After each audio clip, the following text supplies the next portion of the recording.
तो चलिए हम शुरू करते हैं एक नई डायनेस्टी जो दिल्ली सल्तनत की सबसे लास्ट डायनेस्टी होती है, लोधी डायनेस्टी। इससे पहले हमने 4 डायनेस्टी को पढ़ा, slave dynasty, Khilji dynasty, Tughlaq dynasty और सईद डायनेस्टी। उसके बाद हम पढ़ेंगे लोधी डायनेस्टी की। इसके फाउंडर जो बहलोल लोधी हैं, इनके बारे में हम लोगों ने पिछले एपिसोड में देखा था। उसमें हमने जाना था कि बहलोल लोधी कैसे आते हैं और सईद डायनेस्टी के लास्ट रूलर को गद्दी से रिटायर होने को बोलते हैं और अब खुद गद्दी पे बैठ जाते हैं। तो हम जानते हैं कि इस डायनेस्टी का जो ये है निज़ाम है, लोधी डायनेस्टी, जो बहलोल लोधी थी, इनकी बैकग्राउंड क्या है, ये आए कहाँ से। ये एक सोल्जर थे, अफगान से आए थे और इनके जो चचा थे इस टाइम, जो सईद डायनेस्टी के टाइम में, ये गवर्नर हुआ करते थे सिंध के। ठीक, उनकी बेटी से इनका निकाह होता है और ये मतलब कि ससुर के साथ मिलकर गवर्नमेंट में थोड़ी सी इनकी इन्वॉल्वमेंट हो जाती है और गवर्नमेंट में इनकी अच्छी पकड़ हो जाती है। एक बहुत अच्छे सोल्जर थे तो इनकी गवर्नमेंट में बहुत सारी काम थी। ठीक, तो धीरे धीरे इनकी जो प्रोग्रेस होती है और जाकर ये एक टाइम में कोर्ट में बैठने लगते हैं। तो कोर्ट में बैठने के बाद ये मदद करते हैं लास्ट रूलर जो थे सईद डायनेस्टी के उनको, और उसके बाद उनको गद्दी से हटा देते हैं, मतलब रिटायर होने पे मजबूर कर देते हैं कि तुमसे नहीं होगा, अब इस डायनेस्टी को कौन चलाएगा, लोधी मतलब बहलोल लोधी ही रन करेगा। और इस हिसाब से, इस तरीके से लोधी डायनेस्टी की एस्टेब्लिशमेंट होती है इंडिया में। तो देखते हैं इनके बारे में, इनसे जो मतलब कि इनके जो डायनेस्टी है, इनसे जितने भी सवाल पूछे जाते हैं उन सारी चीजों को हम यहाँ पे एक एक करके देखेंगे। तो यहाँ पे आता है बहलोल लोधी के बारे में कुछ चीजें हैं, उनको हम लोग देखेंगे जो एग्जाम के एतबार से अच्छी है, जो पूछी जा सकती है, जो इंपॉर्टेंट है आपके एग्जाम के एतबार से। बहलोल लोधी 1451 से 1489 तक ये रूल करते हैं, 1489 तक। इसमें क्या था, Bahlol Lodhi was one of the Afghan soldier. ये क्या है, अफगान के एक सोल्जर है और जो अपने आप को एस्टेब्लिश करते हैं कहाँ पे, पंजाब में। जैसे हमने बताया कि बैकग्राउंड वाली स्टोरी में कि ये क्या होता है, पंजाब में इनके जो चचा होते हैं उनकी बेटी से ये निकाह करते हैं जो कि वहाँ के गवर्नर हुआ करते थे। उनके हिसाब से, मतलब उनके हेल्प से ये कोर्ट में आ जाते हैं सईद डायनेस्टी के और यहाँ पे अपने आप को एस्टेब्लिशमेंट करते हैं। ठीक, इनको भी तैमूर का थोड़ा बहुत फायदा हुआ था। जो तैमूर जो पूरी सल्तनत को अनस्टेबल करके चला गया था, इनको भी फायदा हुआ था। अब आगे देखते हैं, Bahlol Lodhi and Afghan soldier was one of the founder Lodhi dynasty. ये कहा था कि जो लोधी डायनेस्टी थी उसको फाउंडर कौन था, बहलोल लोधी था। उसका निजाम किसने रखा, लोधी डायनेस्टी का बहलोल लोधी ने रखा। अब क्या होता है, फाइनली इसका इंतकाल हो जाता है 1489 में। 3 चीजें आपने देख लिया, फाउंडर कौन है लोधी डायनेस्टी का, बहलोल लोधी। इसकी डेथ कब हुई है, 1489 में। देन क्या होता है कि ये कहाँ पे अपनी एस्टेब्लिशमेंट करता है, पंजाब में। ठीक, 3 चीजें हो गई इसके बारे में। इसका जो रूलिंग टाइम था ये थोड़ा सा बड़ा है, बाकी जितने भी हमने 4 डायनेस्टी पढ़े उसके जो फाउंडर सल्तनत के जो राजा थे, पहले राजा, उनकी बहुत छोटी छोटी टर्म थी, बट इसका टर्म थोड़ा सा लंबा है और बड़ा है। ठीक, अब हम लोग आगे चलते हैं, सिकंदर लोधी। अब इसके बारे में हम लोग पढ़ते हैं, ये थोड़ा सा बड़ा है सिकंदर लोधी। इसका जो टेन्योर था, इसका टाइम पीरियड, इसके टाइम में बहुत सारी अच्छी चीजें हुई हैं, नई चीजें हैं, उसको हम लोग देखते हैं। Sikandar Lodhi was the son of Bahlol Lodhi. ये पता चलता है जो सिकंदर लोधी है ये सन है किसका, बहलोल लोधी का। उनका दामाद नहीं है, ना ही के कजिन भाई है, ये उनका बेटा है।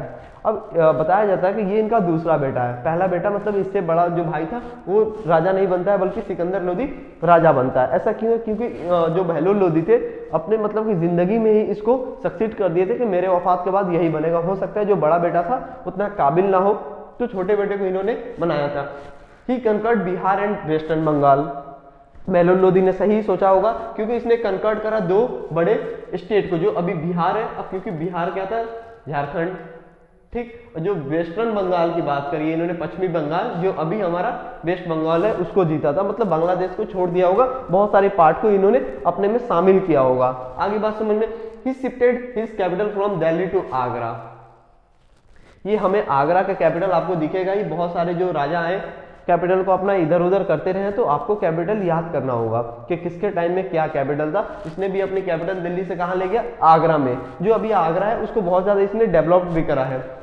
And beautified the new capital, जो आगरा को अपना कैपिटल बनाया था उसको बहुत ज्यादा सुंदर बना दिया था। ठीक, अभी भी आगरा जाइएगा, पॉल्यूशन है वहां पे, बट सुंदरता है वो, उसको मतलब कि एक अलग शहर बसाया। दिल्ली से आगरा में जाकर क्या हुआ कि दिल्ली में तो सबने रूल किया, इसने एक नई जगह बनाई, तो उसको भी जहाँ पे राजा रहेगा उसका प्रोग्रेस तो होगा ही होगा, तो इसने आगरा को बहुत सुंदर बनाया अपने टाइम में। He developed agriculture and industry, मतलब अपने टाइम में इसने एग्रीकल्चर और इंडस्ट्री को भी बहुत ज़्यादा बढ़ावा दिया। अब ये नहीं कि इंडस्ट्री सोचोगे कि बहुत बड़ी बड़ी इंडस्ट्री, मतलब कि उस टाइम में जिस इंडस्ट्री से काम चल जाए वैसी इंडस्ट्री को इसने बढ़ावा दिया, मतलब फाइनेंशियल हेल्प करता होगा, मतलब लोगों को नई नई पॉलिसी भी लाता होगा एग्रीकल्चर और इंडस्ट्री के लिए। ही एबलिश्ड ऑक्ट्रॉइडिटी। अब क्या होता है कि ये ऑक्ट्रॉइडिटी होता क्या है, टर्म तो बहुत थोड़ा सा ट्विस्ट टाइप का टर्म लग रहा है, मिस्टीरियस टाइप का टर्म है। ये क्या था कि जो किसान खेती करते थे और जो वहाँ के लोकल जो चीफ होते थे उनसे पैसे लेते थे और वो इनको पे करते थे, वो सब सारी टैक्सेस को इसने क्या किया था, खत्म कर दिया था। मतलब कि आपको ज़्यादा टैक्स नहीं देनी होगी, जो भी किसान आप उगाते हैं उन सबको।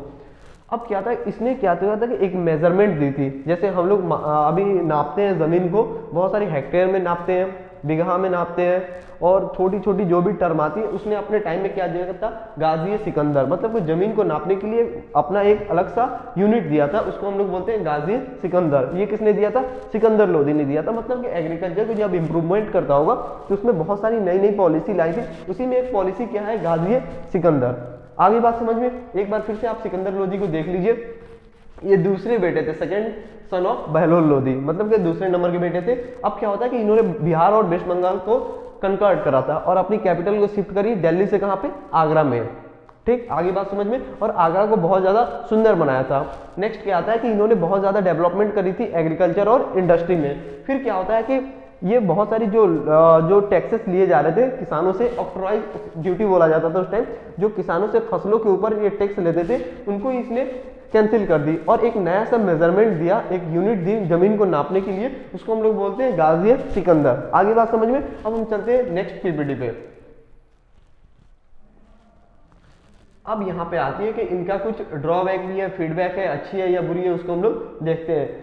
ही is regarded as an orthodox, मतलब ये क्या था कि धार्मिक ज्यादा थे, मतलब कि पुरानी जो ट्रेडिशनल चीजें थी उसको ये ज्यादा मानते थे, कि मतलब ये थोड़ा सा धार्मिक टाइप का आप बोल सकते हो।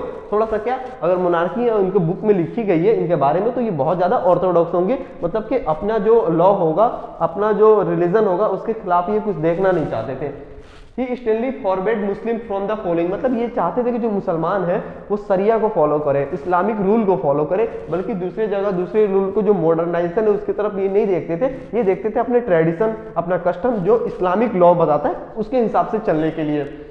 विच were against the sharia Islamic law, मतलब कि शरिया के अगेंस्ट जो भी चीजें लोग करते थे उसको ये पनिशमेंट देते थे, उनको जो भी ये शरिया के खिलाफ जाते थे उन लोगों को ये पनिशमेंट देते थे। ही रीइंपोज जजिया, क्या होता है कि बीच में फिर जजिया हट गया था, फिर से इन्होंने हिंदुओं के ऊपर, नॉन मुस्लिम के ऊपर इन्होंने जजिया इम्पोज कर दिया। मतलब जजिया एक जो बेसिकली टर्म जो आता है, ये एक टैक्स होता है जो नॉन मुस्लिम के ऊपर होता है। He also demolished few of the Hindu temple such as Nagarkot, इन्होंने कुछ मंदिरों को भी शहीद कराया अपने टाइम में। उसका एक एग्जाम्पल दिया जाता है नगरकोट में, ये है।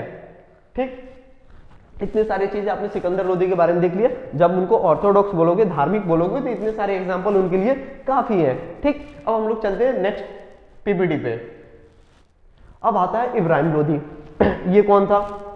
He was the last king of Lodhi dynasty. इनके बारे में तो आप लोगों ने बहुत ज्यादा सुना होगा, बहुत ज्यादा जाना होगा, क्योंकि पानीपत में यही था। अब इनके बारे में हम लोग जान लेते हैं ये कैसा इंसान था, कैसा नहीं था। He was the last king of Lodhi dynasty and the last Sultan of Delhi. अब क्या होता है, दिल्ली सल्तनत के मैंने बताया कि सबसे लास्ट डायनेस्टी कौन होता है, लोधी डायनेस्टी। तो ये लोधी डायनेस्टी का सबसे लास्ट किंग है और दिल्ली सल्तनत का भी सबसे लास्ट किंग है। He was the son of Sikandar Lodhi, Sikandar Lodhi का ये बेटा है। आगे दो चीजें इसके बारे में समझ में। और तीसरा क्या है, ही वॉज स्टबर्न, मतलब ये बहुत जिद्दी इंसान है। And intolerant which were not good पूरा क्वालिटीज इन रूलर। अब क्या किसी रूलर के अंदर में जिद्दीपन, ये सब सारी चीजें नहीं होनी चाहिए। जो रूलर होता है वो सबकी सुनता है, उसके बाद जो डिसीजन लेना होता है अपने हिसाब से लेता है। डिसीजन खुद की नहीं होनी चाहिए, खुद मतलब खुद लो बट सबकी सुनने के बाद। उससे क्या होता है, सबके सजेशन को तुम क्या करोगे, अलग तरीके से उसको व्यू अपने नजर से कैसे देखते हो सबके सजेशन को, उसके बाद अपना डिसीजन मेक करो। ठीक है, क्योंकि क्या होता था, ये किसी का सुनना ही नहीं चाहता था। तो इसके जो नॉवेल थे, इसके कोर्ट में जितने भी काम करने वाले थे, बहुत ज्यादा इससे परेशान थे। अब ये क्या करता था कि अपने नॉवेल्स को बहुत ज्यादा बेइज्जती करता था अपने कोर्ट के अंदर। अब क्या था कि नॉवेल का भी एक ओहदा होता है। अब मान लो कि हमारे प्राइम मिनिस्टर है, अपने कैबिनेट की क्या करे, ये बेइज्जती करे, बहुत ज्यादा बेइज्जती करते हैं, तो जो उसमें कैबिनेट होंगे बहुत ज्यादा परेशान हो जाएंगे, नहीं नहीं हमारा प्राइम मिनिस्टर नहीं होगा, उसको बदलने की ये लोग कोशिश करेंगे। वैसे ही क्या था कि जो भी नॉवेल्स थे उनको बहुत ज्यादा ये ह्यूमिलेट करता था, नॉवेल बहुत ज्यादा बौखला गए। ठीक, और क्या होता है कि नॉवेल्स वर किल्ड क्रूअली। अब क्या होता है कि नॉवेल्स को इसने बहुत बुरे तरीके से मारता भी था और उनको ह्यूमिलेट भी करता था, ये बहुत बुरी बात थी इसकी। देन क्या होता है, एट द लास्ट दौलत Khan Lodhi the governor of Punjab, इसके टाइम में जो पंजाब के गवर्नर थे दौलत खान लोधी, जब भी आप पानीपत पढ़िएगा उसमें उनका जिक्र सुनिएगा दौलत खान लोधी। अब वो क्या करते हैं, इनवाइट करते हैं बाबर को टू ओवरथ्रोन इब्राहिम लोधी। अब इससे क्या था कि इब्राहिम लोधी से सब परेशान हो गए थे, मतलब इसके जितने भी गवर्नर थे वो भी परेशान थे, नॉबल्स भी परेशान थे, क्योंकि ये बहुत जिद्दी इंसान था, किसी का सुनता ही नहीं था। और ऐसा अगर रूलर हो जाए किसी जगह का तो सबको परेशानी होगी, भैया ये किसी का सुनता ही नहीं है, जब चाहता है जिसको चाहता है मार देता है, वो गंदे तरीके से मारता है, मतलब कि बहुत बुरे तरीके से, कि मतलब कि एक होता है सिंपल मौत, और ये क्या करता था, बहुत बुरे तरीके से मौत देता था। Babur accepted the offer and inflicted the crushing defeat on the Ibrahim Lodi. अब क्या होता है कि जो बाबर होता है, दौलत खान जो उसके पास सिफारिश लेके जाता है कि आइए इब्राहिम लोधी को हराने में हम आपकी मदद करेंगे, उसको बाबर एक्सेप्ट कर लेता है, ऐसा बोला गया है इसमें। और इसी के बाद होता है फर्स्ट बैटल ऑफ पानीपत। अब क्या होता है कि जब इसके बाद हम लोग पढ़ेंगे फर्स्ट बैटल ऑफ पानीपत या मुगल सल्तनत की जब एंट्री होगी, तो इसमें हम लोग देखेंगे इब्राहिम लोधी कैसे हारता है और क्या होता है इसके साथ। इसकी जो पूरी जो एक्सप्लेनेशन होगी वो हम लोग फर्स्ट बैटल ऑफ पानीपत जब पढ़ेंगे उसमें देखेंगे कि इब्राहिम लोधी के साथ होता क्या है, किसने किसने साथ दिया था बाबर का, और क्या बाबर जो है इनके ही कहने पे आया था। अब ऐसा तो नहीं है कि इब्राहिम लोधी एक बहुत बड़ा सुल्तान था, क्योंकि दिल्ली सल्तनत का सुल्तान था, और उधर बाबर, उसकी स्टोरी पे हम आएंगे तो जानेंगे कि वो कैसा था, मजबूत था या कमजोर था। ठीक, सिर्फ दौलत खान के कहने पे वो आ जाए ऐसा भी नहीं हो सकता है, इतना तो बुद्धू है नहीं। अब क्या होता है कि फर्स्ट बैटल ऑफ पानीपत होता है। अब यहाँ पे एक चीज दी गई है, आप इसको ध्यान से देखिएगा, no sultan of India, India का कोई भी सुल्तान बैटल फील्ड में नहीं मारा गया है। इससे पहले आपने देखा होगा कोर्ट में ही मारा जाता है, अपने ही लोगों के द्वारा मारा जाता है। ये दिल्ली सल्तनत का पहला सुल्तान था जो कि बैटल फील्ड में मारा जाता है, किसके द्वारा, बाबर की आर्मी के द्वारा ये मारा जाता है। ठीक, फिर क्या होता है, इसके बाद जो दिल्ली सल्तनत होती है उसकी निज़ाम खत्म हो जाती है, उसके बाद आता है मुगल सल्तनत, मुगल एम्पायर के बारे में हम लोग पढ़ेंगे नेक्स्ट एपिसोड में। अब देखिएगा कि ये इस चीज़ों को आप एक बार देख लीजिए कि जो इब्राहिम लोधी के बारे में दी हुई है, और यहीं पे क्या होता है कि लोधी डायनेस्टी आपका इंड हो जाता है, दिल्ली सल्तनत इंड हो जाती है।